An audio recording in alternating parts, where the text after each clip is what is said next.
Olá! Chegamos à parte final da nossa série sobre gestão de identidades e acesso. A gente já passou pelos fundamentos, já entendeu os protocolos, e agora? Agora a gente vai olhar para o horizonte, sabe? Tentar entender qual é o futuro da identidade digital, o que vem depois desses modelos que a gente conhece tão bem hoje. E para começar essa conversa, vamos direto ao ponto com uma pergunta que é fundamental. Pensa bem, hoje, quando alguém usa um login do Google, da Microsoft ou do próprio gov.br, quem é que de fato tem o controle? Quem é o verdadeiro dono dessa identidade? Essa pergunta é o que vai guiar a gente para entender o problema que o futuro está tentando resolver.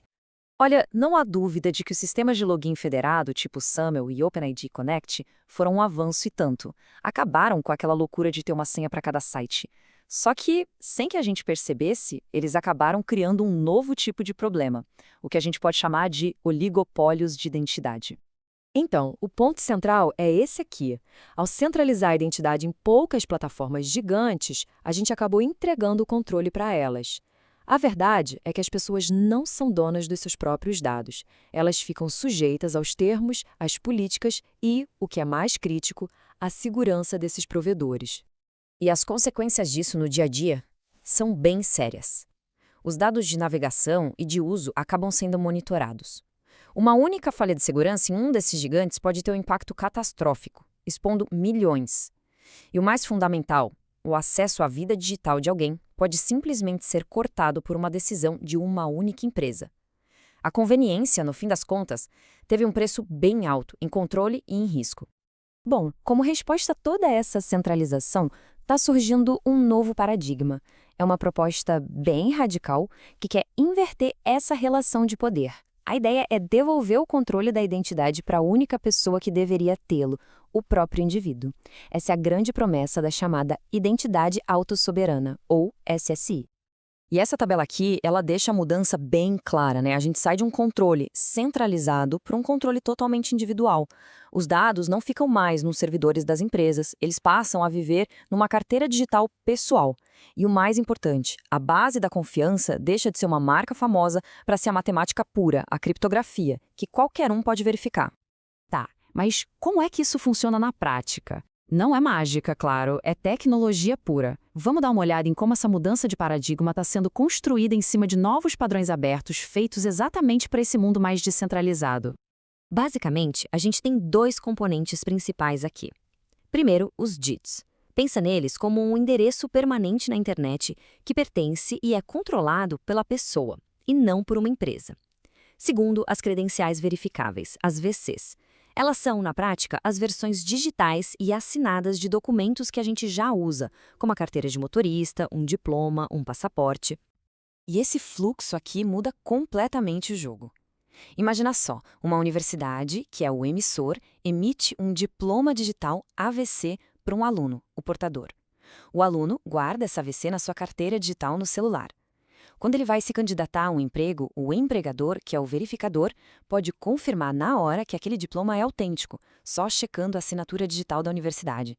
Ninguém precisa ligar para a secretaria acadêmica, é instantâneo. Agora a gente entra na parte que é, talvez, a mais poderosa e que mais protege a privacidade nesse modelo todo. É a capacidade de provar coisas sobre si, mas sem precisar revelar todos os dados.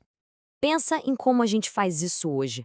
Para provar uma única informação, geralmente a pessoa mostra um documento inteiro, que tem um monte de outros dados que não tem nada a ver com a história.